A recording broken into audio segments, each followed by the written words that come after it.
অতিক্রম করে আমরা দেখলাম যে প্রধান উপদেষ্টা ডক্টর মোহাম্মদ ইউনূসের সঙ্গে ভারতের প্রধানমন্ত্রী নরেন্দ্র মোদীর একটা বৈঠক হয়েছে। 30 মিনিটের বৈঠক। 30 মিনিটে অনেক কথা বলা যায় এবং শীর্ষ পর্যায়ে 30 মিনিটের বৈঠক কিন্তু অনেক বড় বৈঠক। অথচ এই বৈঠকটা যে হবে তা এক সপ্তাহ আগেও কিন্তু টের পাওয়া যাচ্ছিল না। 21 তারিখে ভারতের পররাষ্ট্র মন্ত্রণালয়ের যে মুখপাত্র মিস্টার জয়সওয়াল কিন্তু বলেছিলেন যে এই ধরনের কোনো মিটিংয়ের ব্যাপারে তার কাছে কোনো আপডেট নেই। কূটনৈতিক ভাষা এভাবেই বলে যে আমার কাছে কোনো আপডেট নেই। তারপরে এক সপ্তাহ পার হয়ে গেছে, কোনো নতুন আপডেট পাওয়া যায়নি।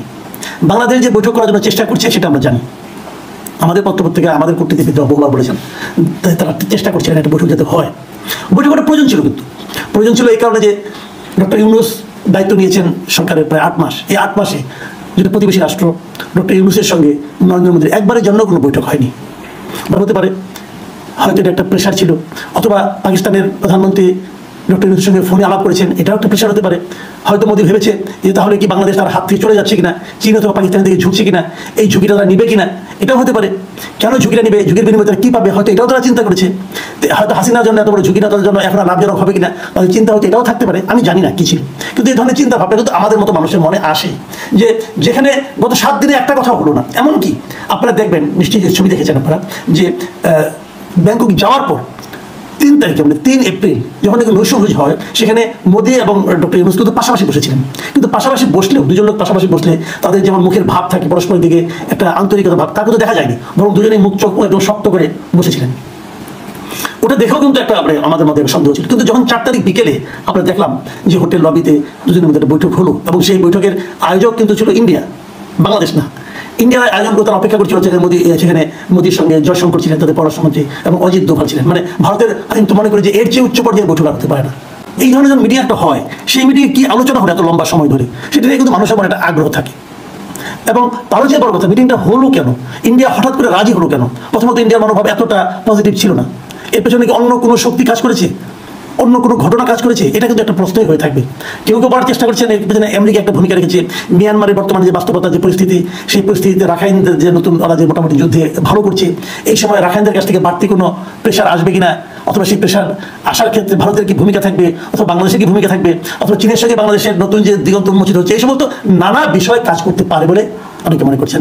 এবং সেই কাজগুলো, প্রেশারটা হয়তো বা আমেরিকার পক্ষ থেকে আসতে পারে, আমেরিকার গোয়েন্দা সংস্থার পক্ষ থেকে আসতে পারে, এরকম ধারণা অনেকে করছেন। যে কারণেই হোক, একটা মিটিং হয়েছে এবং এটা খুব জরুরি একটা মিটিং ছিল। এখন এই মিটিংয়ে যে অংশটা নিয়ে আমি আজকে একটু কথা বলতে চাই, অনেকগুলি প্রসঙ্গে এসেছি। বাংলাদেশের তিস্তা পান নিয়ে আলোচনা হয়েছে, বাংলাদেশের পক্ষ থেকে বলা হয়েছে। সীমান্ত হত্যা নিয়ে বাংলাদেশের পক্ষ থেকে বলা হয়েছে। এই কথাগুলো আগে কিন্তু শেখ হাসিনা সেভাবে বলতেন না, কিন্তু ডক্টর ইউনূস অল্প দিনে এই কথাগুলো কিন্তু বলতে পেরেছেন। এটা একটা পজিটিভ দিক আমি বলবো। বিপরীত দিকে ভারতের পক্ষ থেকে বলা হয়েছে, এগুলো আমরা উভয়ের যে বিভিন্ন রকম টুইট এবং এক্স হ্যান্ডেলে লেখা, ফেসবুক স্ট্যাটাস মূল বিষয়।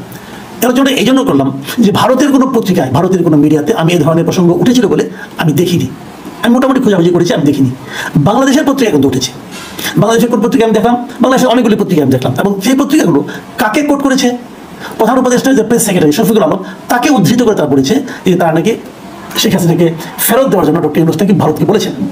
এবং এই নিউজটা ভারতের যে বাংলা পত্রিকা, কলকাতার আনন্দবাজার পত্রিকা, তারাও লিখেছে এটা অন্যভাবে। তারা কি করেছে, আমাদের প্রথম আলো পত্রিকাকে কোট করে, প্রথম আলো যে শফিকুল আলমকে উদ্ধৃতি করে কথাটা বলেছেন, সেই কথাটা বলে তারা এটাকে উদ্ধৃত করেছে। এবং সেখানে লিখেছে, আপনার পত্রিকা সেখানে আপনারা দেখেন, ভারতে আশ্রয় নেওয়া হাসিনাকে প্রত্যর্পণ নিয়ে আলোচনা হয়েছে মোদী ইউনূসের দাবি বাংলাদেশের। মানে বাংলাদেশ দাবি করছে যে এই ধরনের একটা আলোচনা হয়েছে, ভারত কিন্তু বলছে না কোথাও। এবং সেই নিউজের ভেতরে বলা হয়েছে, ব্যাংককে নরেন্দ্র মোদীর সঙ্গে বৈঠকে বাংলাদেশের অন্তর্বর্তী সরকারের প্রধান উপদেষ্টা মোহাম্মদ ইউনূস ক্ষমতাচ্যুত প্রধানমন্ত্রী শেখ হাসিনাকে প্রত্যর্পণের বিষয়টি উত্থাপন করেছেন। শুক্রবার এই দাবি করেছেন ইউনূসের প্রেস সচিব শফিকুল আলম। মানে পুরো জিনিসটাই আমাদের উপর ওনারা চাপিয়ে দিলেন, এবং ওনারা কিন্তু স্বীকারই করছেন না, অথবা ওনার কোনো মিডিয়া আমি দেখছিও না যে এই ধরনের কোনো কথা আছে। অথচ এই দাবিটা হতেই পারে, এটা কিন্তু অস্বাভাবিক কোনো দাবি নয়। কারণ শেখ হাসিনাকে ফেরত যেহেতু নয়াদিল্লির কাছে আমাদের দেশ থেকে কূটনৈতিক বার্তা গিয়েছিল গত ডিসেম্বরে, এবং সেই ডিসেম্বরে ডক্টর ইউনূস স্কাই নিউজকে বলেছিলেন যে বৈষম্য বিরোধী ছাত্র আন্দোলনের পূর্বে খুনের অভিযোগ সহ মানবতা বিরোধী একাধিক মামলায় হাসিনার বিরুদ্ধে গ্রেফতারি পরোয়ানা জারি করা হয়েছে। এটা তো উনি বলেছিলেন। তো তাকে ফেরত দেওয়ার জন্য আমি অন্তত পাইনি, হয়তো আছে, আমি জানি না। আমি এখন এই জায়গা থেকে একটু শিফট করে বলি, সেটা হলো যে এই দাবি যদি করেও থাকেন, তাহলেও কি আপনারা কি আশা করেন যে ভারত শেখ হাসিনাকে ফেরত পাঠাবে? কেন আশা করেন, কেন আশা করেন না? এটা কিন্তু আপনারা নিজেকে জিজ্ঞাসা করেন। আমি কিন্তু আশাবাদী নই। আমি আশাবাদী নই কেন? দেখেন, ভারতের সঙ্গে আমাদের কিন্তু একটা প্রত্যর্পণ চুক্তি আছে। আমাদের কোনো বন্দী ওখানে থাকলে, আমাদের কোনো অপরাধী যার বিরুদ্ধে মামলা আছে, সে ভারতে থাকলে তারা আমাদেরকে ফেরত দিতে বাধ্য।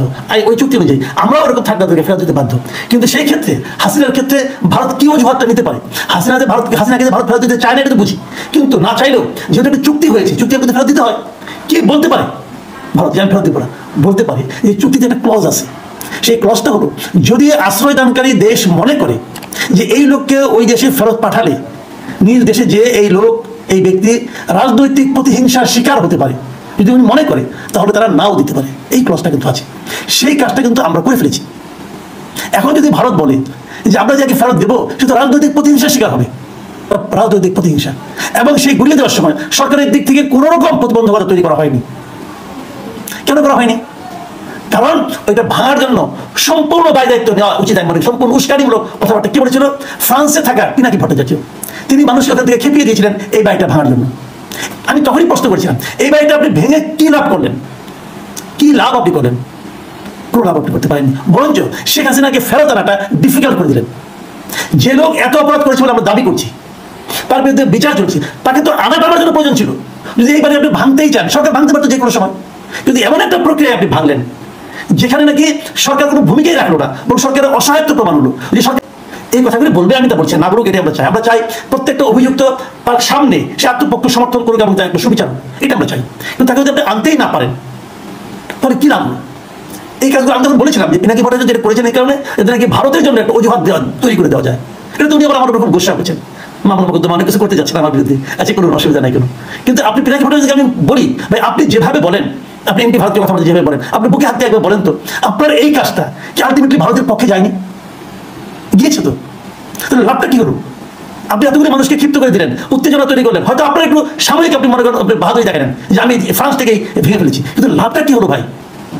আপনি তো হাসিনাকে ফেরত আনার ক্ষেত্রে একটা প্রতিবন্ধকতা তৈরি করলেন। আন্তর্জাতিক আন্তর্জাতিক আইন কানুন, নিয়ম কানুন, ওটা তো আপনার এই ইমোশনাল কথাবার্তা শুনতে হবে, তারা সিদ্ধান্ত নেবে না। কি লাভ করবেন আপনি বলেন? আমি আপনাকে শ্রদ্ধা করি, আপনি প্রচুর পড়াশোনা করা লোক, জ্ঞানী লোক, এটা শ্রদ্ধাই করি আপনাকে, কিন্তু এই কাজটা আপনি কি করলেন ভাই বলেন? এখন ভারত এই কথা বলছে না, আমাদের শফিকুল আলম সাহেব বলতেছে। কারণ শফিকুল আলম সাহেব কেন বলতেছে? কারণ আমাদের মাস পিপলের সেন্টিমেন্ট এটা, আমরা তো প্রত্যেকটা অপরাধীকে দেশে আনতে চাই, এনে বিচার করতে চাই, আমাদের এই জিনিসটা চাই। সবাইকে বলবো ভাই, যাই করেন ঠান্ডা মাথায় করেন। সাময়িক উত্তেজনা, সাময়িক জনপ্রিয়তা অনেক সময় জাতীয় ক্ষেত্রে। দর্শক, সম্পূর্ণ ভিডিওটি দেখলেন, আশা করি বিষয়টি বুঝতে পেরেছেন। এ নিয়ে আপনার গুরুত্বপূর্ণ